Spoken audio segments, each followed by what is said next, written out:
Nobody likes risk. Nobody likes losing all their money. And so in this video, I want to talk a little bit about the risks associated with building your own e-commerce business and to see if there's a way that you can get rid of as much as possible the risk of choosing a product to sell on Amazon. Let's go.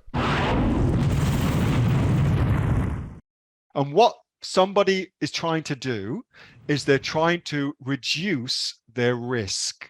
That's really what somebody's trying to do here. Okay, they're trying to reduce their risk.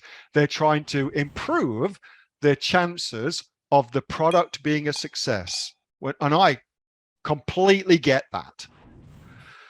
But there's a problem with that. So if I put together a product and I sell it on Amazon and I do not do good images, instead I just do the images with my phone and I've used that, and I write the listing copy myself and I'm not driving any external traffic to it. I don't do any of that, but I put it up. How is that a like for like test? How would you then know whether or not the product you're actually thinking of doing is going to work or not? You just don't, because what you've actually tested is something completely different. Really, what you've tested is a wholesale strategy whereby you've just taken a product, you put it on Amazon, you've used low quality images, you haven't optimized the listing, okay? And so because of that, you're not actually testing your idea. You're not testing your idea. You're testing something totally different. You are doing a test, but something totally different. So the data you get back from that test does nothing at all to tell you whether or not the real product you want to launch will work. Tells you nothing at all about that. That you've launched totally different products. And I get why you would want to do that. I 100% get it. But you're testing something different. It doesn't give you anything useful, okay, that you couldn't get much easier by just looking at due diligence and going through the data. So what is the solution to that? Because it's a conundrum, and I get that it's a conundrum. So there's three possible solutions, okay? Solution number one, commit. Do your due diligence on your product idea. Look at the data as far as search volume goes, and then commit to putting the product up exactly as you would want the product up. So you're going to see what happens when you put your thing up. I get that that's the scariest one. The committing, putting your cash down, trying to make it work. That is without a doubt the scariest one, but it's also the best one. It's also the best one. And that's a conundrum. And I get that that's a bit of a pain in the ass, okay? So that's the first one.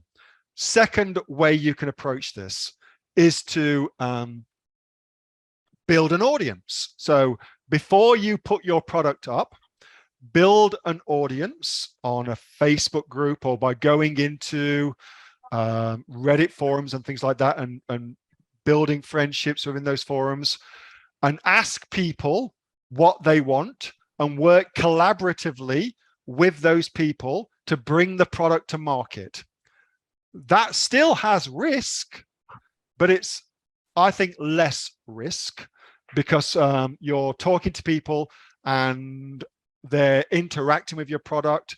And if you do a good job of that phase of it, at least you know that the people who are in your market have given you insights into how the product should be. That's, I think, a very, very good way of approaching it as well, okay? That's another way of doing it. The third way is to say, I am going to launch a product on Amazon, but the product I'm going to launch is a wholesale product. I'm not going to make any changes to it because a product with, 50 to 100 units, that's really not a product that's been altered much at all. It's a product really that's a wholesale product or something similar to that, okay? So I'm going to launch a wholesale strategy. Here's what I'm going to do. I'm going to find this product. I'm going to order 50 units of it with the knowledge that if I sell out, I can order another 50 units. I'm going to do the images for it with this, my phone, instead I'm going to get a light box. And I'm going to do this on the cheap. And then from that, I'll parlay that into other things. And that will become one of my wholesale products that I'm listing. That's another way of handling it. It is incredibly difficult to get rid of all the risk in a business. And the very, very fact that business is risky means that it's rarefied air for people like you who are prepared to go for it anyway. If it was a foregone conclusion that your product was going to work, there wouldn't be many products out there that are very, very different, first and foremost. And everybody that tried to launch a product would launch a product. And what would ultimately happen is all products would recede to the minimum amount of profit that was available to those particular products. Okay. The fact that we can make a lot of money doing this is because it's risky, is because there's risk associated with it. So whilst I get that you want to reduce the risk, and I really get that, the reality is there is inherent risk with entrepreneurship.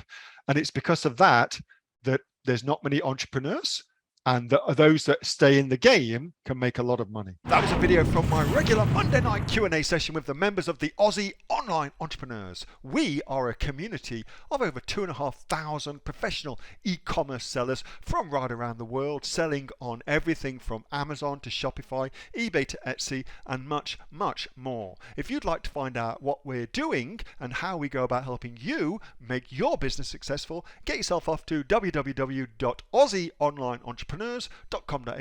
The link for that is in the description. Thanks so much for watching. See you next time.